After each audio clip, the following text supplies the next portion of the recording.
for a lot of business owners in the UK who are starting one-man bands, solopreneur type people, there is a really big tipping point in business when you approach the VAT threshold. Now, for those of you who don't know what that is, I believe it's £90,000 now, but I think it was like 85 when I was thinking about it a few years ago.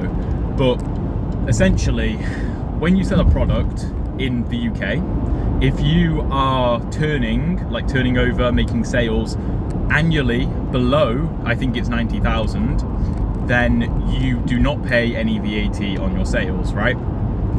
However, if you go over 90,000 in turnover, every single sale that you make gets taxed at 20% VAT.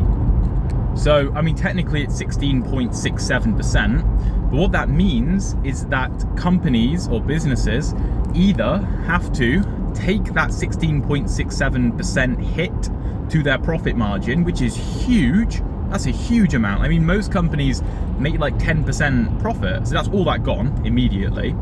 Or you have to raise your prices by 20%, and that 20% just goes straight to the government, right? Which is insane, by the way. But that's what you have to do.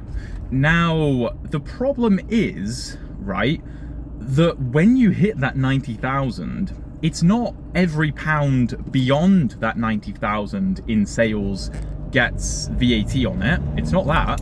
It's that every pound below and above 90,000 gets VAT on it, which I personally think is ridiculous, right? In my opinion, it would be far better to be like, okay, if you get to that 90,000, right, we will tax anything above the 90,000, like with the VAT, right? So all your sales below get a really healthy profit margin, and then anything above gets a smaller profit margin, but you still keep your initial amount, and so there's less friction with pushing beyond the 90,000, right? The problem is, and I remember this myself, when I was there, I was in university, I think I was 19 at the time, and my turnover was approaching 85,000, which is what the VAT threshold was at the time.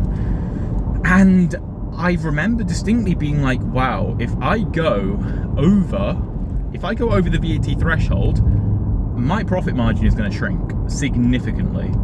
And the only way that I make this viable is by turning like at least 150k. I effectively have to double my turnover to make it viable.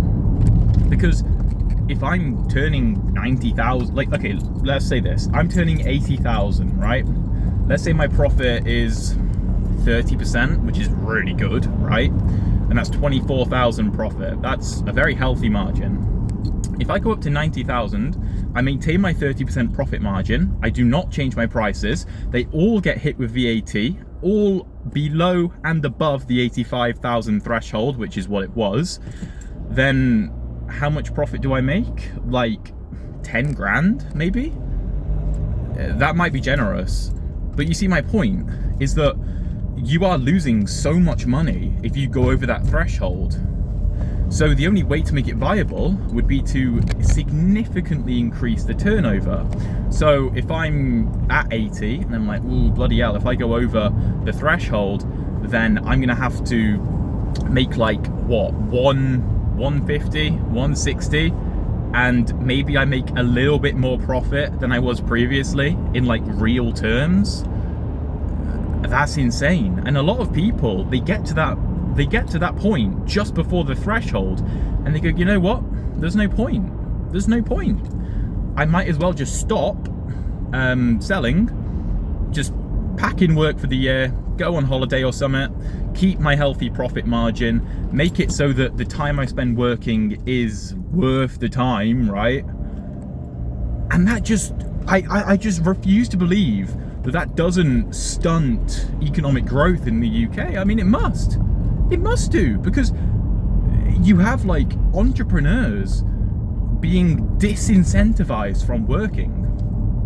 Now, I also saw an interesting take from James Sinclair, who is another UK entrepreneur, very, very impressive guy. I really love his podcast, so if you don't know him, definitely check him out. But he proposed an interesting solution to the VAT problem, so personally, I like the idea of VAT only being applied above the threshold. I like that idea.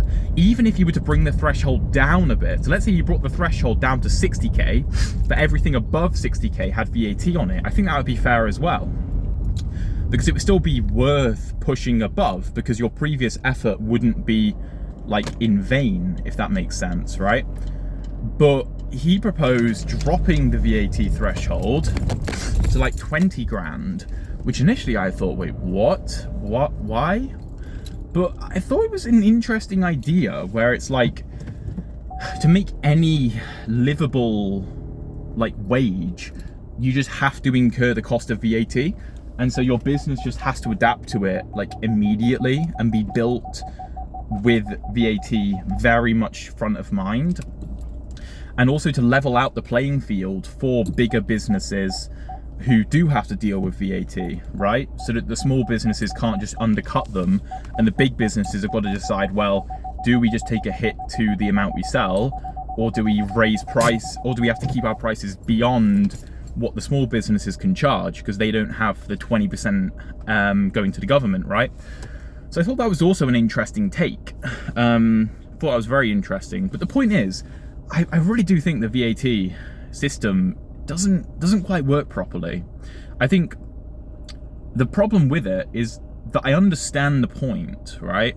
Where it's like, okay, somebody just starting a business, you don't want to charge them VAT, but if they're getting, if they're turning over lots of money, then they should be able to afford the VAT, right?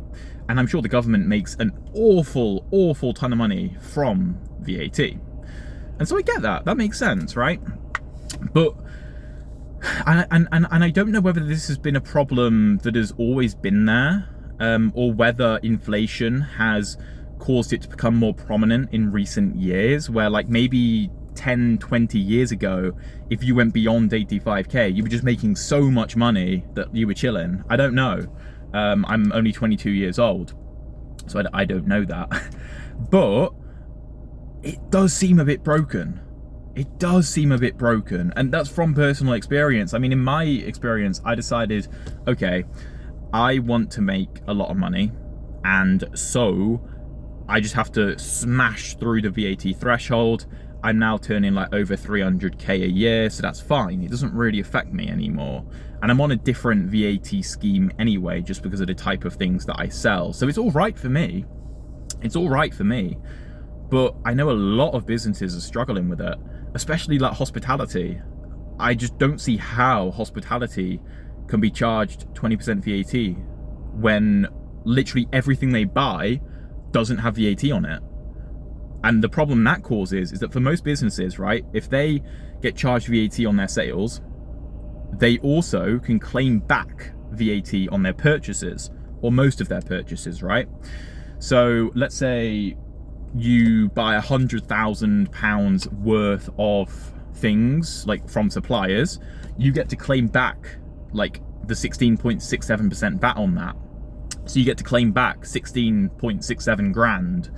And then let's say you make, I don't know, 300 grand in sales, you pay, what would it be? Like 47, something like that, grand in VAT on those sales. But at least you get to claim back the 16 grand from your purchases. So it at least balances it out a little bit, right? Softens the blow. But with some sectors, particularly like restaurants, the products they buy are zero rated VAT. So the people who sell tomatoes or whatever to the restaurants, they don't pay VAT on their sales, which means the restaurant can't claim back VAT on those purchases. So if the same type of business, numbers wise, buys 100 grand's worth of like ingredients, whatever, sells 300 grand worth of food, they're paying that 47 grand on their sales, but they can't claim anything back on their purchases because there was no VAT on them in the first place. I understand why you wouldn't want to charge VAT on things like tomatoes or bread or whatever, because you want to make it as affordable as possible for like your normal consumer. Like, that makes sense. But then maybe the argument would be, well, if you're wholesaling it to like restaurants, maybe you should pay VAT on that. I don't know. Or if you're a business that buys lots of zero rated products, maybe your VAT rate should be lowered. So maybe it's 5% or 10% rather than 20%. I don't know what the solution is, but I think I've kind of explained from the perspective of somebody who has lived through parts of the VAT problem what the issues are. And I'm sure there are other issues as well, but those are the ones that are top of mind for me. And what some potential solutions could be. Please let me know what other ideas you might have for like improving the VAT system, because in the UK, I do just think it stunts economic growth. I really, really do. If you were to just remove the VAT threshold or raise it to like 500 grand or something, I'm not saying that would be a good idea, but let's say you did that, right? Entrepreneurs would grow faster, grow businesses faster. It would just happen. Like, that is not up for debate in my opinion. Like, that would happen because taxes disincentivize you from doing the action. So if you speed, you get hit with a fine, which is effectively a tax on speeding, which disincentivizes you from speeding. If you try to turn over 90 grand in your business, you get taxed on that, which is basically a fine for making too much money. So you get disincentivized from making more than £90,000, right? So it does obviously disincentivize business growth. But what's the solution? I don't know. Does VAT just get charged from £0 upwards? Well, then nobody would start a business, because that's way too much bureaucracy for somebody just selling a few random bits on Vinted or eBay, isn't it? Of course it is. So like James Sinclair's argument to lower the VAT threshold to 20 grand makes sense, because, you know, somebody just having some random side hustle isn't affected by that. But if they then turn that into a business, I think 20 grand is a fair threshold for that. Then they just have to work with paying VAT right from the get-go. But then does that disincentivize people from starting businesses in the first place? So maybe those that do start businesses grow faster, but there's fewer businesses that are started. I don't know. Let me know what you think, please, because I think it's such a big problem, and I just don't hear any politicians talking about it. I genuinely think most of them don't know it's a problem, because, you know, they haven't run businesses for the most part. They're like part of the civil service, or they're a lawyer or something, and then they go into politics. So why would they know about that? But it's a big problem. Big problem.